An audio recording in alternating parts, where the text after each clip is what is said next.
Think stuffing your face at a buffet means you're beating the system? Wrong. You're walking into a rigged game, and every plate you pile up only makes them richer. Here's why you'll never win. Buffets look like the ultimate food hack. Pay once, eat forever, right? But behind the endless trays lies a perfectly engineered system built to outsmart you. From food psychology to profit strategy, these restaurants know exactly how to make you feel full, fast, and still walk away with your money. You think you're in control the moment you walk into an all-you-can-eat buffet, but you're not. From the very first step, you're already part of their plan. Everything, and we mean everything, is carefully designed to mess with your brain. Let's start with the layout. Ever wonder why bread, pasta, rice, and potatoes are always the first things you see? That's not random placement. It's a psychological strategy. A study from Cornell University found that 75% of diners grab the first few items in line. So before you even spot the steak or shrimp, your plate is already stacked with cheap, heavy carbs. The fillers that make you feel full fast and cost the restaurant next to nothing. Now take a look at your plate. Looks nice and big, right? That's no accident. Larger plates make portions appear smaller, which tricks your mind into thinking you haven't taken much. According to behavioral science, people tend to fill about 70% of any plate, no matter the size. So the buffet has already predicted how much you'll serve yourself, and how soon your stomach will say, enough. Let's not forget the music. Notice the soft jazz, piano, or that smooth instrumental hum in the background? That's not for ambiance, it's psychological warfare. Slow music and warm lighting relax your senses, helping your brain catch up to your stomach. Translation? You feel full sooner, eat more slowly, and go back less. Even where you sit can make a difference. Tables near the buffet line? You eat quickly, stay alert, and often leave faster. But tucked away cozy corners? You'll sit longer, eat more slowly, and surprisingly, end up eating less overall. See the pattern? This isn't some chaotic free-for-all. It's a carefully engineered psychological maze. Every step, every bite, every sound is calculated to make you feel like you're winning, while the house racks up profits. And by the time you're leaning back, wiping your mouth, and thinking you beat the buffet, they've already counted your victory as a win for them. But we're not done yet, because buffets aren't just messing with your mind, they're manipulating your hunger too. If you think buffets are all about food variety, think again. They're built to control your appetite, and believe it or not, they understand your cravings better than you do. Let's start with the menu strategy. Ever notice the sea of fried food, starchy sides, and greasy comfort dishes? It's not just convenience, it's science. These foods are cheap, dense, and filling, making your stomach work harder and feel full faster. So while you think you're getting your money's worth, you're actually filling up on the cheapest items in the room. Now here's another clever trick: under-seasoning. That's right. Many buffets purposely make their food just a little bland. Why? Because well-seasoned food makes you crave more. It excites your palate and encourages extra bites. But bland food? You lose interest quicker. Your portions shrink naturally, and you don't even realize it's happening. Now let's talk about the drink trap. Ever notice how buffets practically beg you to order soda or sweet tea? Some even include bottomless drinks for free. But it's not generosity, it's strategy. Sugary drinks inflate your stomach, spike your blood sugar, and slow down digestion. You get full, fast, and stay full. Meanwhile, that $0.30 solid drink just netted them a few extra bucks with minimal effort. By the time you finish 1 or 2 plates and half a glass of soda, your appetite is already cooling off. And guess what? That's exactly what they wanted. And here's something wild. According to a study from the Journal of Sensory Studies, people actually rate their second plate of the same food as less tasty, even when it's their favorite dish. That's called taste fatigue. Your brain gets less excited with each bite, your taste buds dull out, and suddenly, that juicy first bite of steak isn't hitting the same way on round 2. So even if you go in loving the food, your own senses start working against you. The buffet doesn't have to stop you. Your brain does it for them. You're not just filling your plate, they're controlling your cravings, one bite at a time. Buffets are masters of this game. Every trick, every tray, Every bite is part of a system that ensures your appetite taps out way before their profits do. And the best part? You leave thinking you made the choice to stop. But here's where things get even more surprising. Even if you crush 3 full plates, the buffet still makes money off you. How? Simple. They've perfected the math. Most buffets charge around $15 to $25 per person. But the average customer only consumes about $7 to $10 worth of actual food, based on reports from the National Restaurant Association.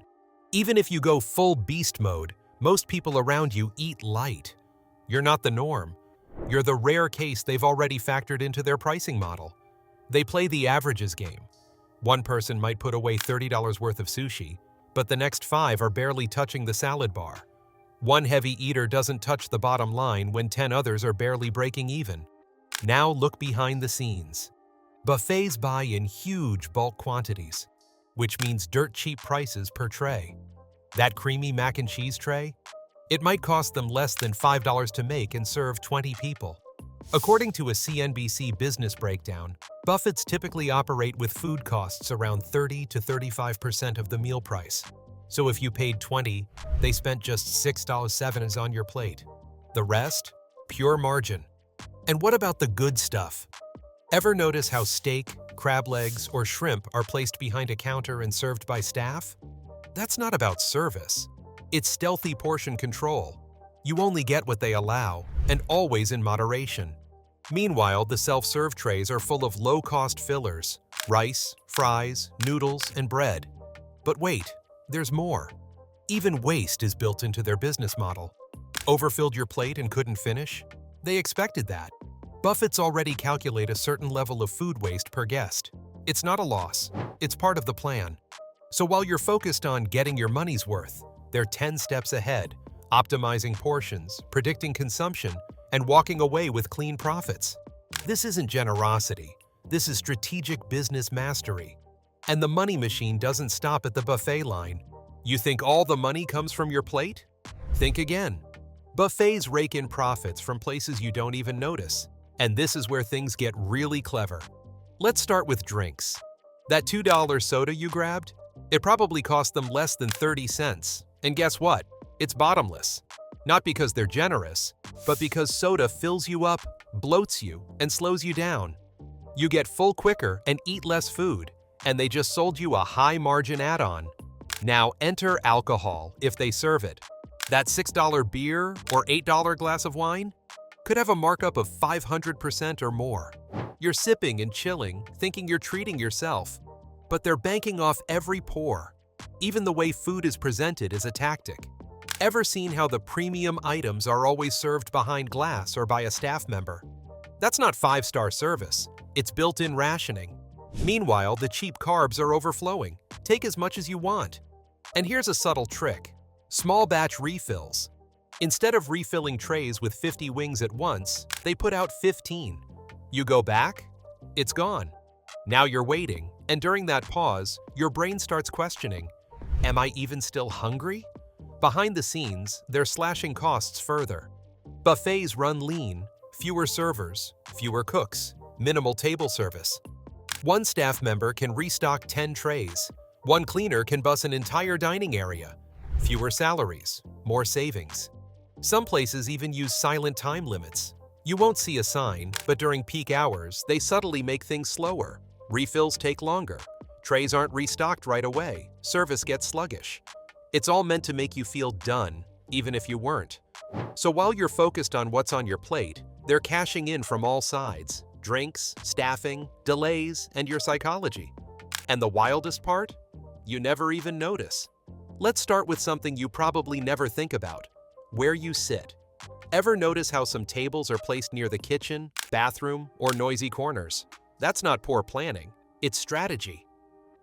According to a study by Cornell's Food and Brand Lab, diners who sit in bright, high-traffic areas tend to eat less and leave sooner. It's all about movement, noise, and subtle discomfort that speeds up your visit. But sit in a quiet, tucked-away corner with dim lighting and soft background music? You'll probably stay longer, but here's the twist. You'll eat slower and less overall. That slower pace gives your brain more time to process fullness. By the time you're halfway through your second plate, your stomach's already signaling, "I'm good." Now think about the table size. Most buffet tables are small, tight on space. That's not to save room, it's to prevent you from stacking plates. Less space means fewer dishes at once, which forces you to get up more. And those extra trips? They give your body time to pause and reassess. With every walk, your hunger shrinks a little more. Then there's that subtle move. Your plate disappears the moment you put down your fork. That's not just good service. It's a psychological cue. When your plate's cleared, your brain assumes the meal's over. Even if you were planning another round, you start second-guessing it. Momentum? Gone. Now picture the buffet line during rush hour. Slow refills, long waits, people hovering for the next batch of wings or ribs. You'd think it's just crowding, but it's not. Those built-in bottlenecks are deliberate. While you wait for the tray to come back, your brain starts recalibrating. Do I really need more? And let's not forget the music. That soft jazz or instrumental playlist isn't just for ambiance. Studies show that slower, mellow music reduces chewing speed. You relax, you chew slower, you finish less food, and take longer to decide if you even want to go back. Altogether, it's a well-oiled slowdown machine. You think you're pacing yourself, but really, they're setting the pace for you. And the slower you go, the faster you stop, and the quicker they win. Now let's switch gears and talk about the so-called buffet warriors. You know the type. No breakfast, no lunch, just one goal. Eat so much the restaurant puts up a picture of them in the back room with the words, "Do not admit." Sounds impressive in theory, but in reality, it almost never works. The first myth people fall for is the classic starve and stuff move. Skip meals all day, then show up and feast, right? Wrong. When you go without food for too long, your stomach actually contracts slightly. Your digestive system slows down, preparing to conserve energy. So when you finally eat, that huge plate hits hard, and you feel full faster than expected. Result? One plate, maybe two, and then you're done. Then there's the overconfidence. Competitive eaters train their bodies for weeks, sometimes months, to expand their stomachs. You think skipping lunch gives you an edge? Think again. According to Healthline, the average person feels discomfort after just 2 pounds of food. That's less than most people think they can handle. So those 5-plate plans usually crash and burn by round 2.